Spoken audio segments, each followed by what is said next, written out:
Well, hello again, people. This is Tom from the Infj Experience, and I just want to talk to you a little bit about things today, people. Now, the name of this topic today is going to be how I know the signs that I am on the right path. Now, what I mean by the right path, I mean basically just knowing that you're living a good, functioning life. You're just living a correct life, a healthy, happy life. You're being healthy in every way. And that's some of the signs. I mean, how you act, how you are in your life, and what exactly your life is going through, and how to get there, and how you are. And I just want to come up with a couple on there.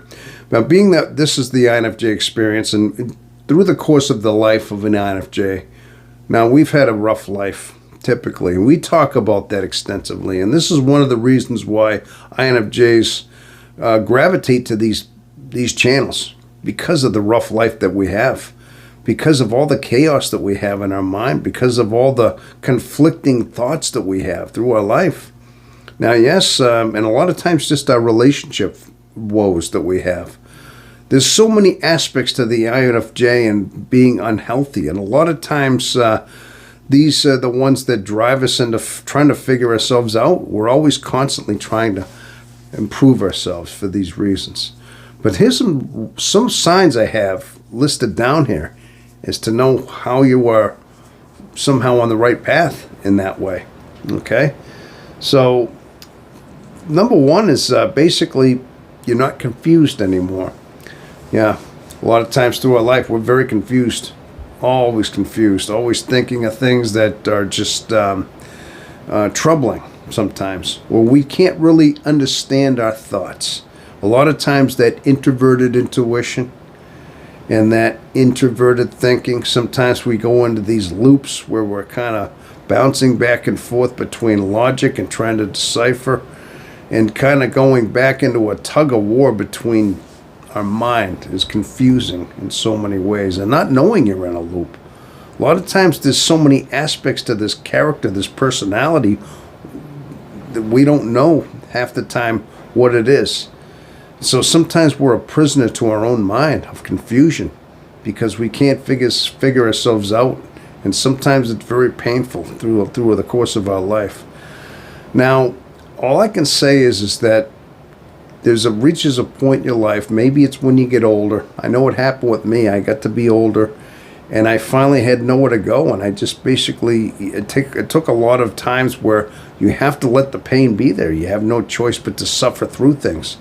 And a lot of times after you go through bouts of loneliness, of depression, in fact, most of our life we go through this.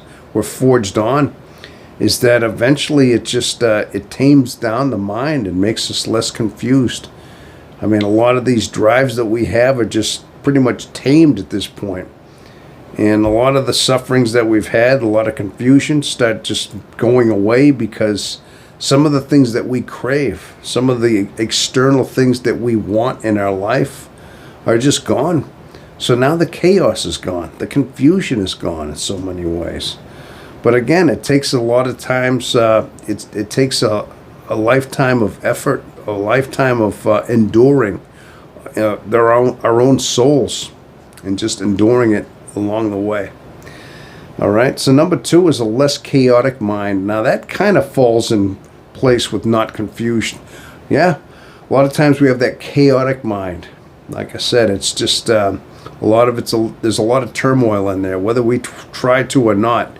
Our mind goes through a very unsettling point in our life, usually as we're younger, because we have so many things flooding into our mind, and we're still inexperienced about things, and we feel we're missing out on life. So we're constantly trying to figure out life, and we're always reaching for things that we think we need. Maybe reaching for people, reaching for things, reaching for some kind of pleasure, the way the world is, and never quite being filled. We may temporarily find this and find out that it's not truly what we're looking for, and this leads to chaos. A lot of times it's because we can't get filled up with the outside world. We might try to find it. It's not quite all there. So a lot of times, but we don't know what it is. And this causes chaotic minds. It's just there's so much pulling in there, so many things going on at the same time, and we get chaotic. All right, so a less chaotic mind is another one. So number 3, you are less drawn to neediness. Yeah, all of a sudden, when you don't need things anymore, especially when you don't crave love like you used to, when just craving your soulmate or craving love, just craving somebody to hold you, to love you, to basically be intimate with you. I mean, all these are wonderful things. I mean, these are very pleasurable, and of course, these are very desirable to have in your life. But when there reaches a point in your life where these cravings aren't necessary, where you actually have filled them, where you're content by yourself, yeah, you kind of know, and it's not just a fleeting thing. When it's constant, when it stays that way, when you maintain this.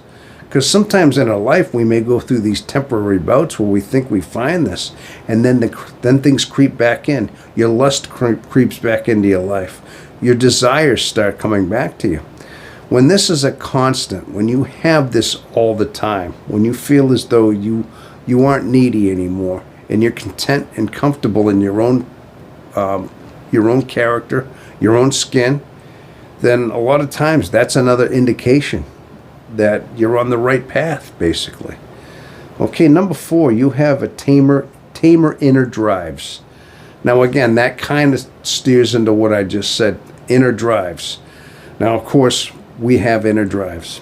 Naturally, we need love. A lot of times we need affection, and through that comes intimacy and romance and togetherness and things like that.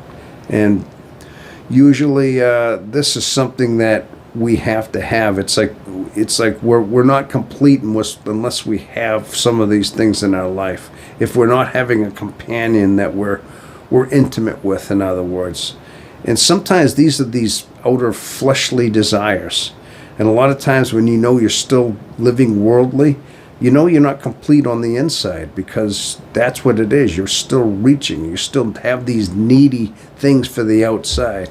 So when you don't have these as much, when you don't have these things pulling on you, a lot of times you know you're on the right path because you're not needy anymore, and your drives are tamer. Yeah, trust me, they will get tamer as well. Okay, and number 5 is inner peace and contentment, being alone. Now, I put this last because this is probably the biggest one, is when you finally found inner peace with yourself and you are okay. When you could go home and not have anybody else there, and you feel content and you feel peaceful, and you don't wish for somebody to come over. You don't wish for people in your life. Not to say you're going to reject everything. Not to say you're just bitterly giving that up. I'm not saying that at all. You're not bitter about it. It's just that you've reached a level of consciousness where you are so fulfilled within yourself you don't need anybody anymore. These are good indications that you're on the right path, because a lot of times this is what we're looking for. We're looking for this kind of control where nothing can pull us, nothing can control us in our life. And when these five things happen in your life, you kind of know you're on the right path. That you're just you found something. You found something controllable in your own heart, in your own self. So these are some of the indications to know when you are on the right path.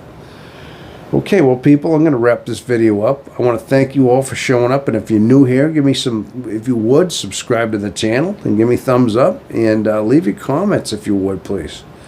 And above all, I hope you all find your peace of mind and joy, and for which you've been searching all your life. And it is to be found, people. Okay, well, thank you so much, and until the next time, have a wonderful rest of your day. Thank you again.